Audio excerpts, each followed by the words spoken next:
What do you feel your life would be had you not gone on that ayahuasca journey? I can't even imagine it. Honestly, I'd probably be dead. There's no way I would have kept moving in the direction that I was heading in. Lifeless, godless, looking at the world, trying to fit in, trying to get validation, trying to do all the things that people do when they're asleep. And I can't even comprehend what that would have been like had I continued on that path. I wanted to share some positive feedback with people about the ayahuasca journey because I'm sure there's many people out there are very scared. I had all sorts of fear going into it. You know, what am I getting myself into? But I think deep down I knew it was the right thing for me. The tumor that was in my throat dissolved into mucus and I just kind of swallowed. I've actually never gone back to Western medicine after that.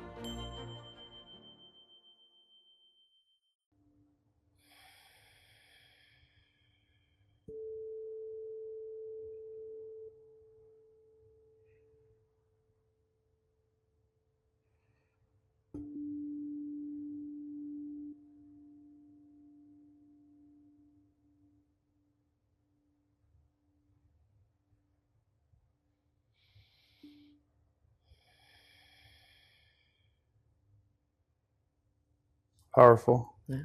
So that was beautiful. Thank you, Todd Haselhorst. Welcome to the SageFull Living podcast. I'm so excited to have you here. Yeah, great to be here. You're a longtime friend and spiritual cohort. We've been on the journey together many times.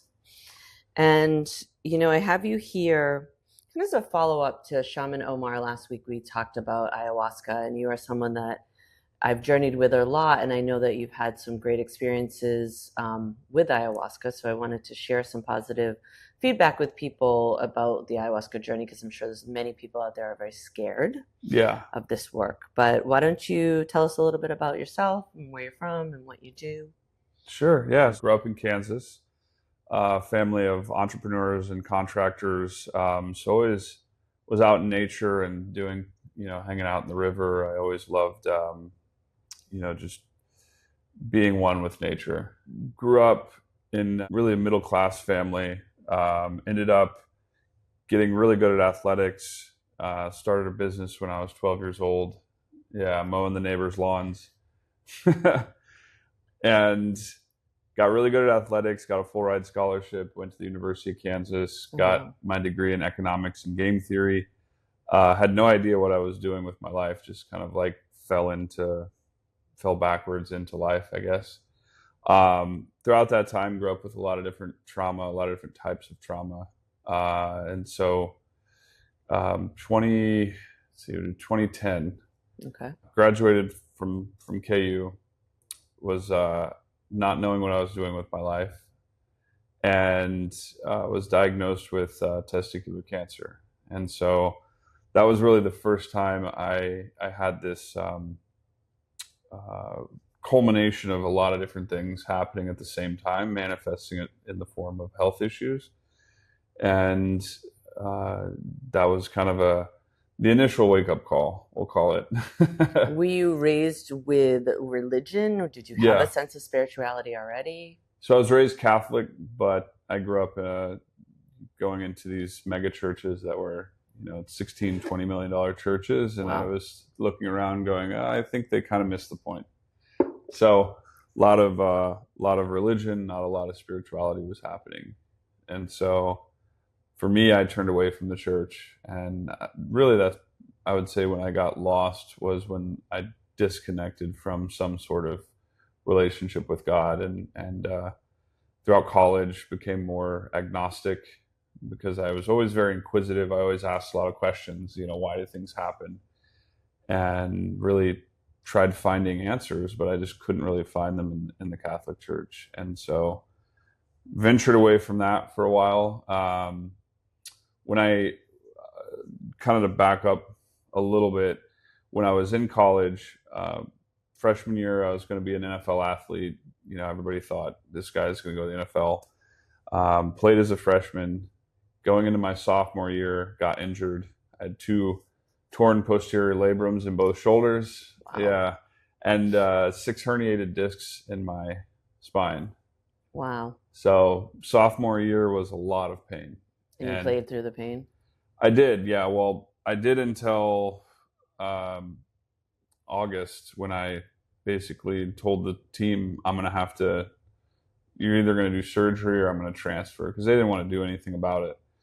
So the reason I tell that story is because when they did the surgery, that was the first time since I was 6 years old that I hadn't played football. So my whole identity was in question at that point. And not to mention, they introduced me to something called Oxycontin. And that was like the perfect drug to numb myself from all the things that I had experienced, right, from, being a very small kid until that point. So not only did it get rid of the physical pain, it got rid of the emotional pain, most importantly. So while I was in school, the school was giving it to me, on a regular basis. Got very addicted to it. So when I had the testicular cancer, the night before my surgery, I took an Oxy. I asked my dealer, actually, if he thought it was a good idea or if he thought it was okay. Well, that's interesting. You're under the medical care, but yet you had come to a point that you needed a dealer to get it. You weren't just getting this from the medical system. You had such an addiction that you had a side source. Well, by that time, I was full-blown addict. Yeah. Wow. Yeah. It was, so sophomore year of college, sophomore, junior year of college, that's when I got really deep into it. Eventually, the school wasn't giving me enough to feed my habit, and so naturally I hung out with the kids that were doing Oxy, and at that time it was becoming a huge thing, especially at the college I was at. Yeah, in the Midwest, of course. Yeah, so we've all seen the stories, and I'm sure that with our viewers, everyone has been affected by this prescription drug. Every family, all across. Mm-hmm. There's no economic thing that stops Oxycontin being an addiction. It's really sad. Yeah. So ask my dealer, do you think it's a good idea? He's like, yeah, of course. Yeah. Kind of a conflict of interest, right? He just wanted to make some money and score some drugs for himself. Anyway, I take it that night. I go into the operating room, don't tell the anesthesiologist or anybody. And they basically give me anesthesia, and I overdose. Wow. And so overdose from the Oxy? Yeah, mixing the two together. Ooh, how dangerous. Yeah. You're so lucky. Yeah. Did you flatline? Yes. They couldn't figure out what had happened. So my dad went into my phone and he was searching, and he was like, what is Oxy? And so, by a miracle, they found out what exactly I had taken. My dad found it in my phone. And that was really the first time my parents even knew anything about the Oxycontin. So they knew me as like a happy-go-lucky guy. They didn't really ever see, I did a very good job of presenting like, I'm fine, I'm okay, don't worry, I'm good. But below the surface, I was taking a bunch of drugs and trying to cope with life that way. Yeah. So it was quite an experience. That experience of dying, I guess. Yeah, I was going to say, do you remember? Because, a lot of the times, and especially in our world of spiritual people, near-death experiences are big spiritual awakenings. And Omar last week told the story of when he was in a coma and remembering everything the doctors talked about, everything that was said. He was conscious even though he wasn't conscious. So, and obviously came out transformed from his experience. So what happened? So for me, it was I felt the anesthesia kicking in, and then I fell into like a sleep. But when I fell into the sleep, I fell through my body, and then I became the whole room. I remember looking down from the outside, if that makes sense, looking at the room as if I was the room, and being confused as to what was happening. And then I remember waking up. And that was really it. Wow. So then after the surgery, they told my parents, don't let him fall asleep for 24 hours because he may overdose again and choke on himself trying to breathe. Because the body just rejects. Yeah. So that was my first battle with, that was the first culmination point with the addiction and with the cancer. So I ended up going to rehab, spent 30 days in rehab, and then came out, lived in a halfway house for 6 months. Wow. And the crazy thing is, the kid I was in the halfway house with, his mom was the nurse that was there when the doctors brought me back to life. It was this whole wild, synchronicity that had happened between all of us. So her son also was an oxy addict. Yeah. So, but when I was in rehab, I met this Buddhist chaplain and started hanging out with these elders on the weekends. So I think I was 40 years younger than all of them, maybe more. They had a lot of wisdom to share. They would meet every Saturday. I'd go hang out with them every Saturday and just kind of absorb what they were talking about. And so that was kind of a mini awakening, if you will. It was like putting my toe in the water. But then I kind of, over the course of time, moved to Phoenix. When I moved to Phoenix, Oxy found me again, or I found it, depending on how you want to look at it. And ended up still dabbling, but nothing to the extent that I was before. And one day had a feeling, a lump in my throat. So at the time, I started reaching out to different shamans because I knew I was kind of having a spiritual crisis. And so I reached out to a bunch of different shamans in South America, seeing if I could go to different retreats. And none of them got back to me. Yeah. I think it's beautiful that at that age you had that awareness, even to know that shamans existed. Yeah. So at 29, I watched, I think, Joe Rogan was on, what's it called? The Spirit Molecule, the documentary. So I saw that. I started doing some research on that. I'd seen stories of people having miraculous healings as a result of working with the medicine. And so I reached out to a bunch of different ayahuasca centers and stuff like that in South America. None of them came through. But when I had the tumor growing in my throat, I went to see a doctor.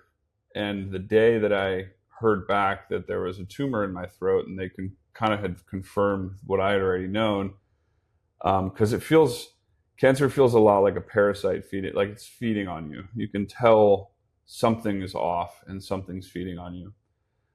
When I found out, it was actually driving. I was in downtown Phoenix at the Chamber of Commerce, meeting with the president of the Chamber of Commerce, talking about some business stuff, because that's also part of my background. And they call me. I find out I'm actually in the meeting with these people, and I just start breaking down crying. And they're like, "What's wrong?" And I said, "I just found out that I have cancer again." And they were like, "Oh my gosh, well, we can reschedule this."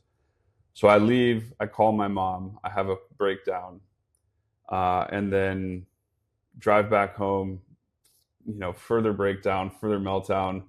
I have this why moment where I'm like, why, just why me? I already went through this. Yeah, reaching out to anything that could speak to me and help me through that experience. And right after that's when Shaman Omar reached out to me. And we talked for like 4 hours the first time, and he's like, "I'm going to be on the West Coast, so if you want, I can stop by." And so we did. He came out to Phoenix. We ended up going to Sedona in the desert. That's when you guys went to Sedona. First time, yeah, my first time. So go to Sedona. I invited some friends out to come join. So I was kind of like, what is this stuff? I wanted to bring some friends in case anything happened. A security blanket. Yeah, I had all sorts of fear going into it. What am I getting myself into?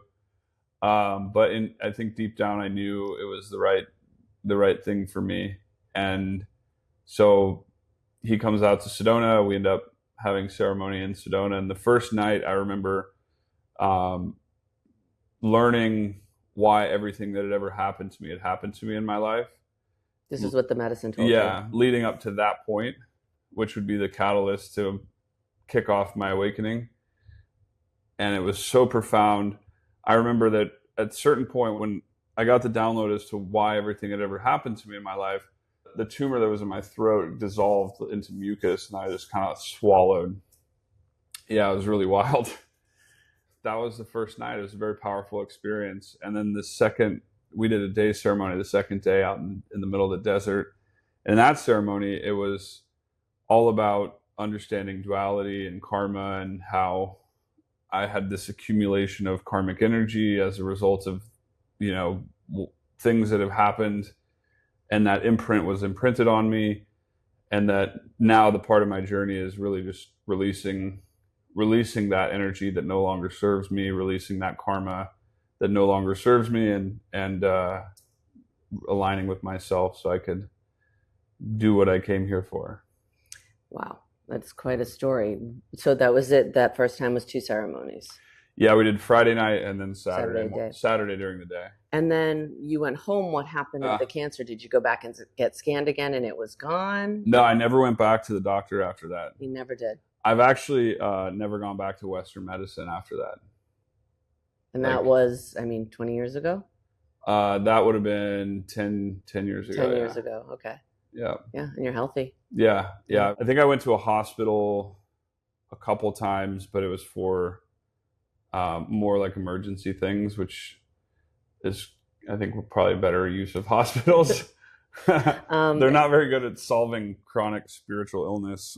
No. And it's, wow, that is wild. And I'm sure it's wild for our audience to hear, right? That you had this tumor, it was there, and that during an ayahuasca ceremony, you literally felt it dissolve and have been in perfect health since. And I'm sure if you went and got scans, because you can feel if it's there or not. But that's an incredible story. So then what happened next? Now your eyes are open. Yeah. You do the medicine and your eyes are open.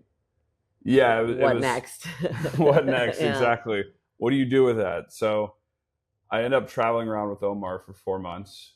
I think I did 14 ceremonies in 4 months with him, and just really went deeper and deeper into working with the medicine, and deeper into understanding some of the things that were happening as a result of that medicine. So it really opened up for me a lot of different avenues for finding that spiritual energy exists, which was a whole new side of the world, because I went from being in churches that don't have a lick of spiritual energy in them whatsoever to experiencing it firsthand, having that that divine experience, the spiritual awakening process. And at that point, then finding the tools that I could use to be able to navigate the energy. Right. So it was a lot at one time. Yeah. It's a lot of ceremonies in a very short period of time. And so the last one is when I had a massive ego death experience. And in that one, it was so profound that it taught me how to breathe for the first time. Wow. It taught me how to breathe. It taught me how to surrender. It taught me really the core lessons I feel anybody needs to learn in any spiritual practice, especially working with plant medicines and things like ayahuasca. Yeah, it's definitely, you have to be ready. Yeah. And it sounds like you were. You don't take on 14 ceremonies in 4 months unless you're ready, because it's a lot to process. It's a lot to bring up. I don't definitely recommend people to go that deep. Yeah, I wouldn't recommend it either. But it is definitely a personal preference of how deep people get. And I know for Todd and I, we both went deep. I'm an extreme person though too. Yeah. Yeah. So. I had 2 years where I was very deep in the medicine, and I was sitting like every month. And then it hits a point where you get pushed to another level, you get pushed into other modalities, you get pushed into having your divine connections other ways, because it's just, they're all tools. Yeah. So it's like, I don't see, for me, like ayahuasca will be every couple of years. It'll be now in my process when she calls me. But at the beginning, I went deep because there were things to reveal, there were things to heal. But I think the importance was having the community around it to do that work together. Yeah. You can't do this on your own. You and I used to co-facilitate integration, and you, to me, would always impress me with your knowledge and the things and your awarenesses to help people to process what they were going through. Yeah. Did you have that? Like, what did you have? Who did you have? Or was it just your own spiritual warrior? I'm going to tell it to you like this. The way I learned to swim when I was a kid is my dad threw me in the pool. And so it turns out that's how I like to learn things. Full immersion. Yeah. Throw me in the deep end. I'll figure out how to swim or I'll drown, one of the two. And I'm still here, so I guess it works. What do you feel your life would be had you not gone on that ayahuasca journey? I can't even imagine it. Honestly, I'd probably be dead. There's no way I would have kept moving in the direction that I was heading in. Lifeless, godless, looking at the world, trying to fit in, trying to get validation, trying to do all the things that people do when they're asleep. And I can't even comprehend what that would have been like had I continued on that path. Beautiful. Let's see. Yeah. See, these are valuable tools for everyday life, right? It's not that Todd started drinking ayahuasca and that was it. He became a shaman. Todd is a very successful entrepreneur and owns businesses and starts companies all the time. He's bringing that consciousness and the work that he has done into how he lives his life. Yeah. That's living aligned to me. Yep. Yeah. And had you not done that work, who knows even what the success of your business is. Right. Yeah. It wasn't, halfway through, I think I've done over 100 and some odd ceremonies at this point, but it wasn't until about halfway through that, what you mentioned, being a shaman, that even came up, because I had never thought about that. Right. But then looking back, I realized that ran in my lineage. My uncle, when he used to say he could talk to plants, and he grew up in a place very Catholic, very closed off. Talking to plants is what crazy people talk about. Yeah. My grandma too, she had these like extrasensory abilities, but it wasn't well cultivated. So medicated, with prescriptions Suppressed. And drugs and alcohol and all that kind of stuff, it ends up in a very dangerous place. So I'm very fortunate that I was led on the path I was led on to get to the point of understanding that these abilities run in my genetics, but they have to be cultivated. Yeah. And I think that the children being born today are coming in with less of that karma, and there's a society of our generations that are accepting. Yeah. And we want to cultivate that. We want the children to keep those gifts. They're saying at some point everyone will remember. They'll remember their past lives. They'll remember that karma, so they don't have to go through it again. That would be wild. We'll see. Maybe we'll find out in the next incarnation. We'll get back to you. So what's interesting to me as well is that it's not like your life was falling apart. Like, yes, the cancer was a big awakening, but it's not like you were in this horrible place in your life and that you were suicidal or anything. Yeah. And this work still came to you and transformed who you are. Yeah. Yeah. I would say that deep down I was looking for something that I couldn't understand. And while my life wasn't falling apart, it was very much held back by my own shadow. And it was pretty much meaningless. Now, going back, when I was on Oxycontin, I did have like moments of suicidal thoughts and ideations where I wanted to take myself out, because I was like, at that point I thought, what is life if it's just suffering? Am I just supposed to, I'm born, I suffer, then I die, and that's the end of it? And so that was, when I was in my addiction phase, that was a big piece of that. How did ayahuasca change your life when it comes to substances and alcohol and things like that?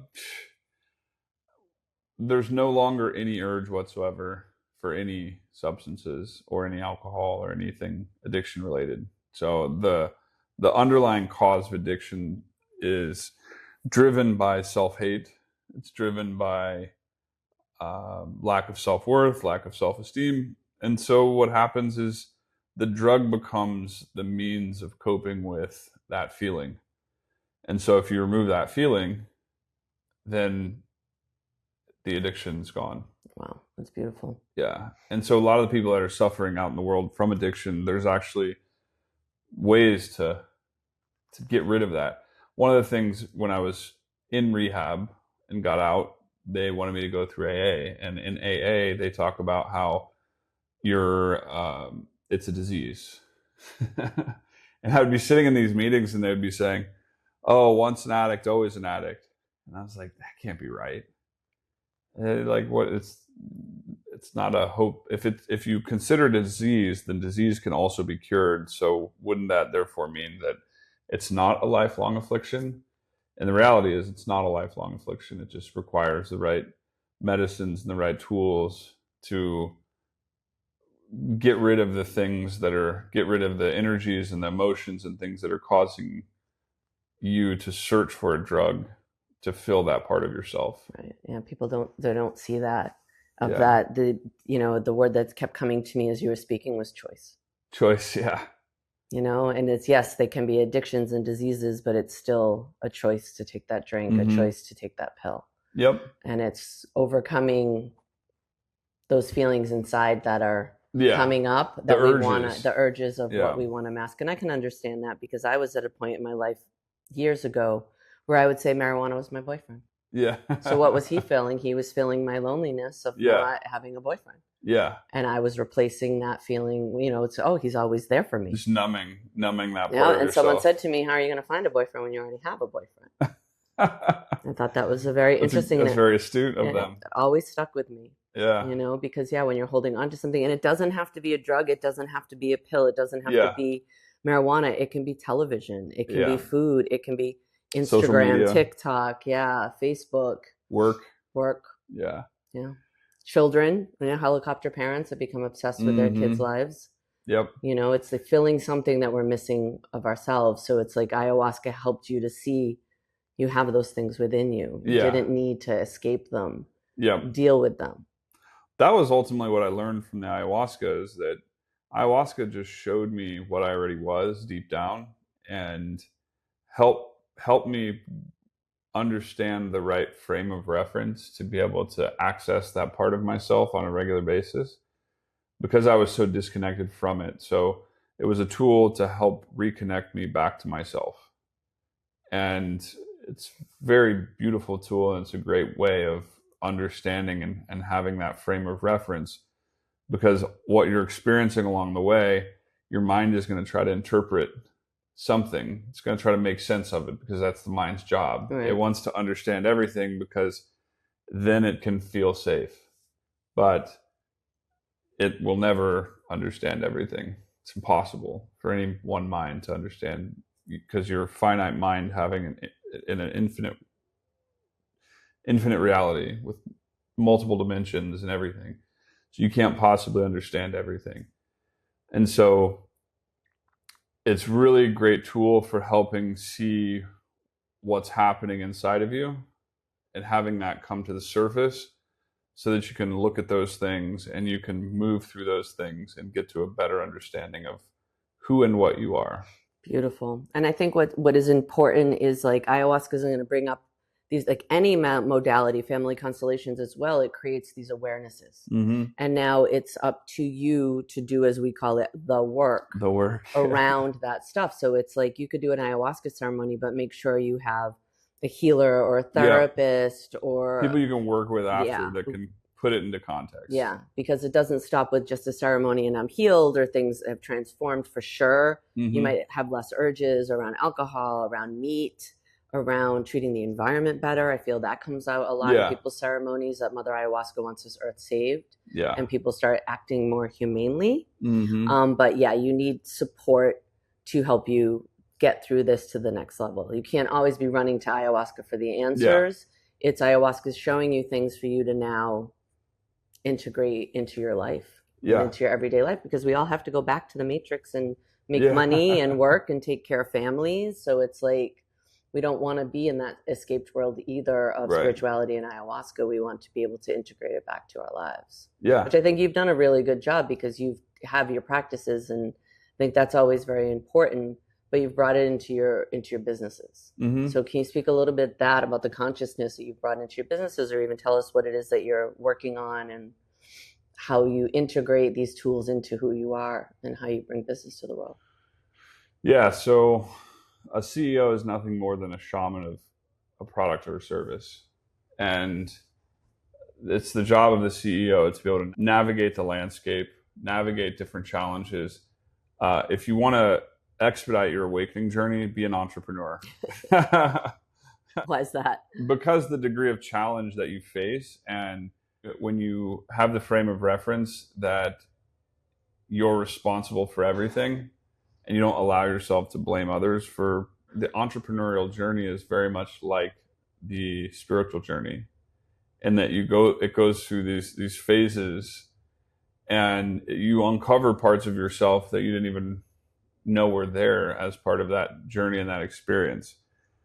And so not only are you going through it, but also other people around you are going through their own journeys as a part of it.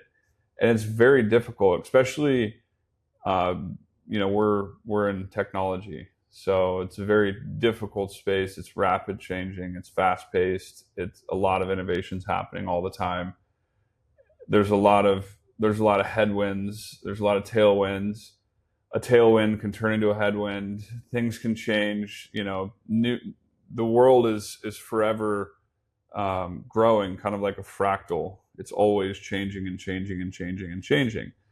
And so just like with ayahuasca, you accepting what is, breathing, and surrendering are really the main lessons that I learned from my ayahuasca experiences that then tied into business.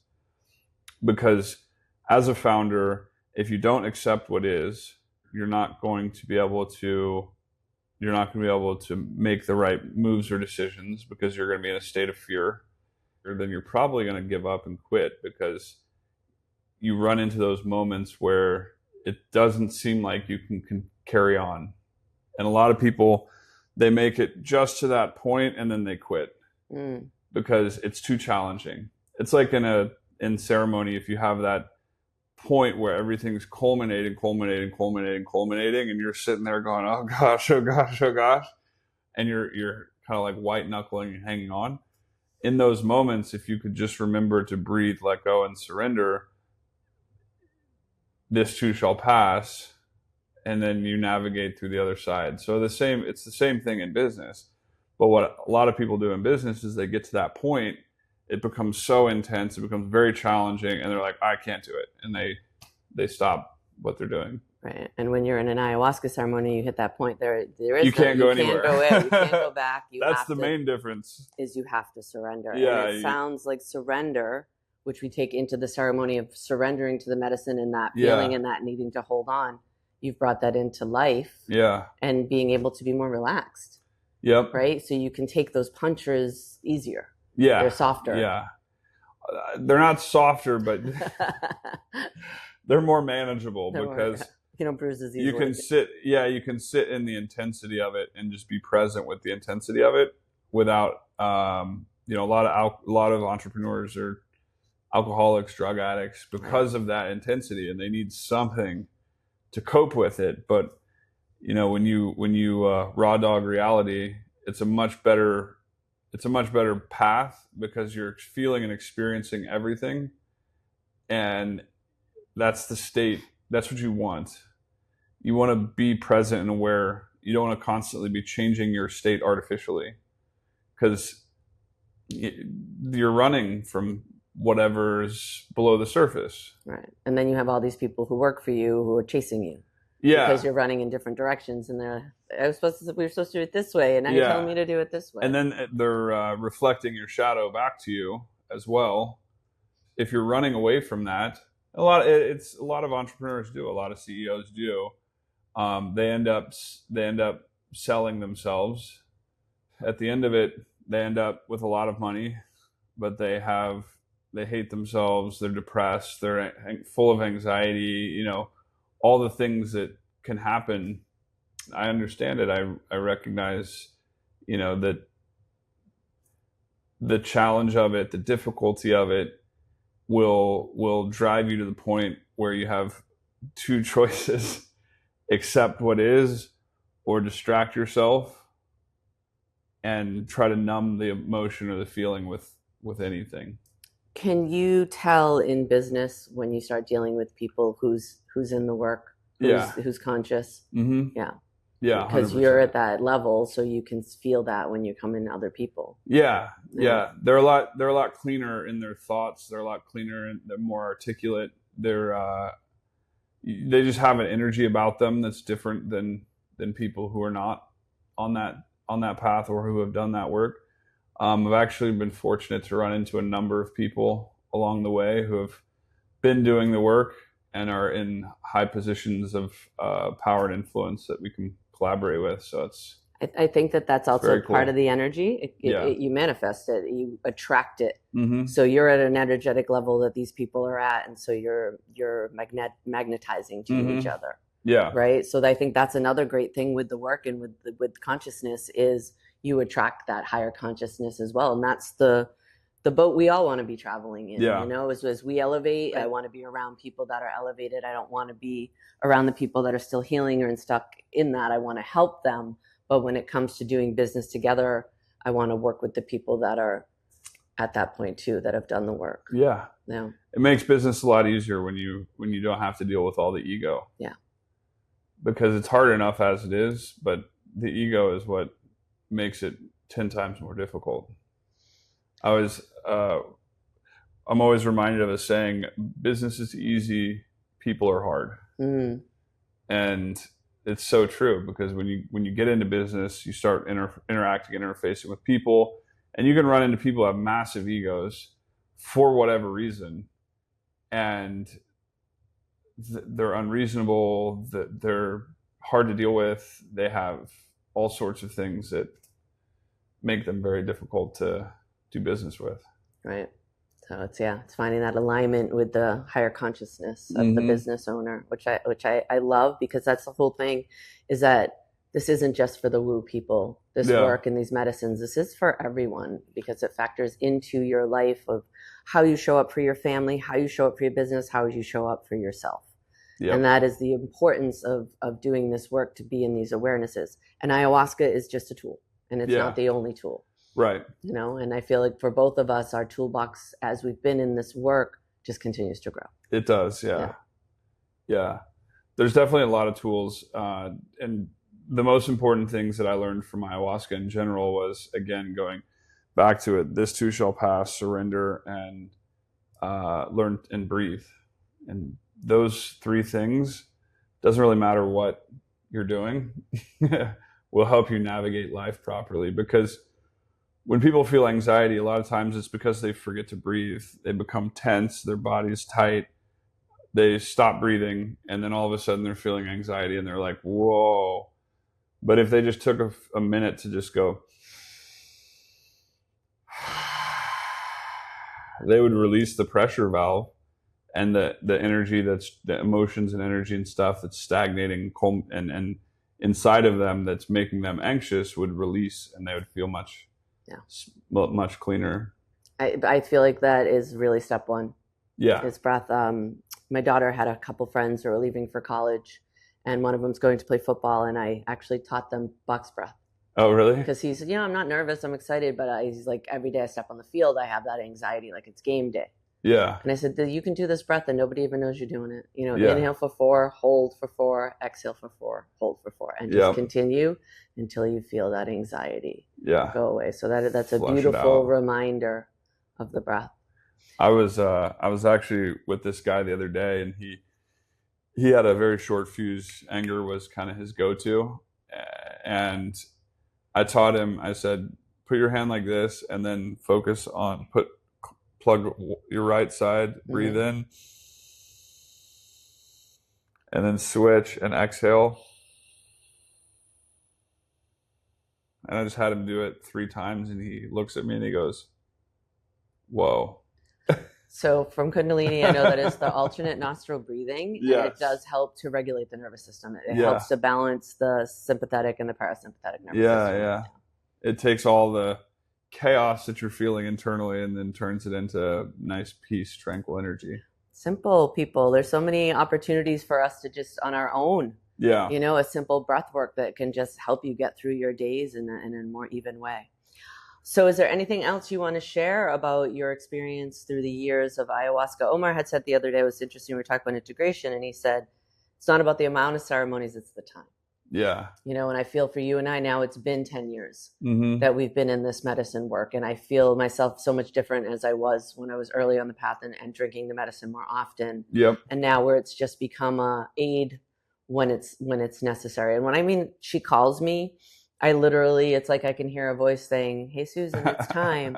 And I say, okay, when and where? And then I get a phone call that someone else is here serving. Then it magically puts it together. And I feel that's for anyone that's watching this, because you're hearing about ayahuasca, now that awareness is in you. And I'm sure it's going to start getting mentioned in more circles. People are going to have conversations. You're going to say, I was just hearing a podcast about that medicine. So is there anything else you want to share about any experiences in ceremony or any advice or any last words around the medicine? Yeah, I would say if you're doing the work with the medicine, make sure that you're remembering the three things: surrender, just breathe, and this too shall pass. That way, when you're in that space and it starts to become intense, just like life becomes intense, you'll remember those three important things to bring you back into a state of peace and tranquility. And so when you can learn to navigate not only ayahuasca ceremony space, but life that way, it becomes a lot easier and you become more resilient to different challenges and things that you may be facing. Also, anxiety, depression, addiction, all of that stuff.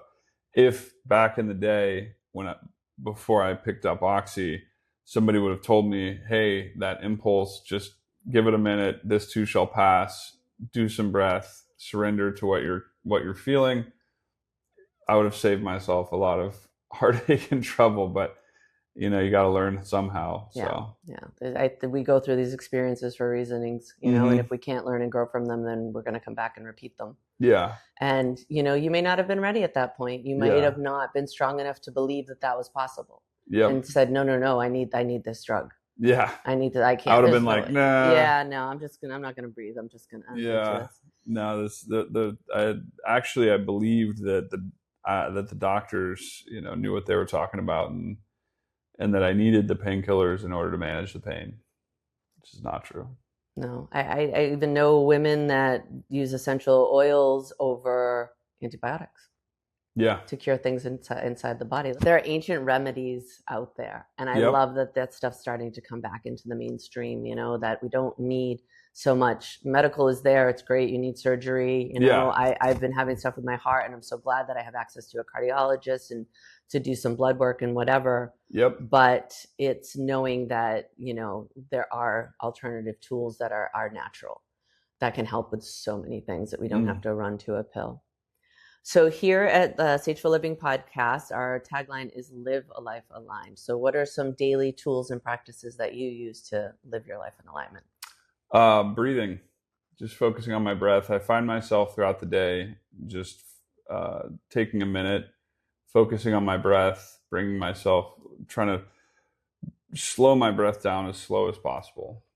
So that's the main thing. And also having the awareness to understand what you're feeling, so that when you're feeling fear, sadness, anger, anxiety, whatever, you can just have the awareness, I'm feeling X, and then take a minute to remember your tools, breathe, surrender, this too shall pass, and go into that and allow life to happen.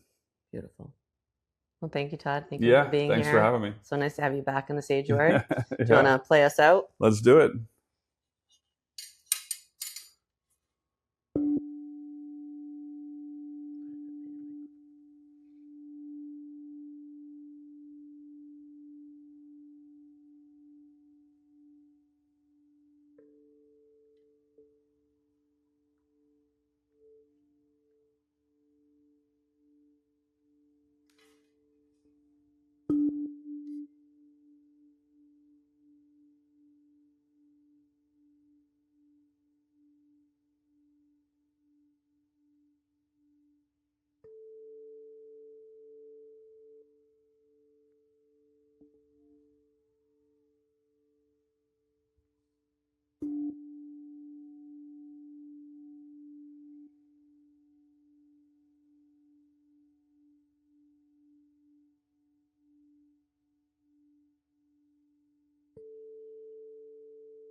And hopefully you all can just hear that vibration of the frequency and how that can calm your nervous system as well. There's a lot of sound tools out there, and even on Spotify, there's frequencies that you can listen to help you relax, help you work, help you sleep. So Yep.